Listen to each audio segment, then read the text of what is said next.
Hello everybody! Welcome to Tiny Tales at the Fond du Lac Public Library, a bite-sized version of story time, just perfect for when you have a few minutes and want to hear a good story.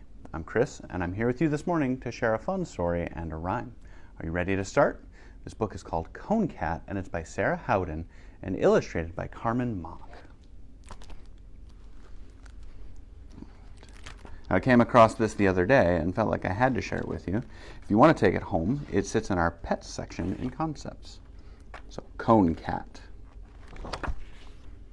One day, Jeremy woke up at the vet's, and there was the cone. Like a giant white bell, it bent his whiskers, blocked his view, and bungled his super cat senses. I am Cone Cat now, he told himself. I will never be the same. As Jeremy, he'd been nimble and quick, and he prided himself on his sweet scent. Now he was knocking into door jambs and backing his way down the stairs with all the grace of a fat squirrel. He didn't smell so good either. Clearly, the cone was winning. He looks really sad there, doesn't he? To take his mind off his problems, he tried to keep busy, hunting, redecorating, and hiding from Ava, the little human. But nothing could shake his feline funk until a change landed right in his lap. Well, in his cone. Ava had been eating breakfast as usual, Fruitios and milk, his favorite. And as always, he jumped on the table to lap up the leftovers. But this time his tongue couldn't reach the bottom of the bowl. "Come on, Cone," he said. "Help me out." The cone did not answer.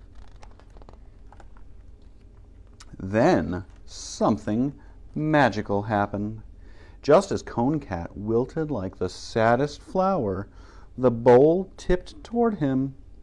Milk and cereal poured into his mouth, and into the cone, too. He could save some for later. Could the cone be a friend after all? It got even better. That spider he was stalking, it didn't taste as good as he'd hoped. And the armchair unstuffing, not a tuft left behind. Plus, if he directed the cone just so, he could hear Ava coming before she even left her room. All of this led up to the greatest moment of Cone Cat's life, Ava's birthday party. Of course, a gathering of little humans can be a nightmare for a cat. But then came the cake, and with it, ice cream. Yes, the tall humans were serving ice cream in a big, dollopy scoops. Strawberry sprinkle surprise flavor. The little humans all lined up with their bowls for the treat. Cone Cat drooled, inching his way closer. Was he seeing things, or did those bowls look familiar? What do they look like? That's right, they look like his cone. As the little humans spooned the stuff into their mouths like so much catnip, he pressed himself up to the front of the line and...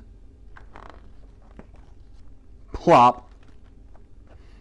Before they could realize their mistake, Cone Cat tiptoed off to a quiet place and gobbled down the ice cream, licking up every last drop. It was heaven, and it never would have happened without the cone. The next day, Cone Cat felt one of the tall humans scratching his neck. I hope they're not making you tighter, he thought. Cone? But suddenly it was off. His head was free again. Goodbye, he thought, as the human whisked the cone away. Goodbye forever. Of course, he was happy to be back to his normal self, happy to be Jeremy again. But looking back, he wondered, will anything ever compare to my glory days with the cone? It didn't take him long to find out. Oh, do you see what happened there? That's right, he broke his leg, and he's got to wear the cone again so he doesn't hurt himself. Now, lots of cats and dogs end up with cones when they hurt themselves, but I saw that and I thought it would be a really fun book to share with you all. So now we're going to do a little rhyme about a little mouse who likes to clap. So I need you to get your clapping hands out so you can clap with me. Are you ready? Okay, clapping hands. Behind the tree and under the house, there lived a teeny tiny mouse. She loved to sing, she loved to tap, but most of all, she loved to clap. She clapped all night, she clapped all day, she clapped to frighten the cat away. Meow! Can you all do it again with me? All right, ready? 2 claps. Behind the tree and under the house, there lived a teeny tiny mouse. She loved to sing, she loved to tap, but most of all, she loved to clap. She clapped all night, she clapped all day, she clapped to frighten the cat away. Meow! All right, thanks for coming out today. We hope you enjoyed Tiny Tales, and we'll see you again next week. Bye.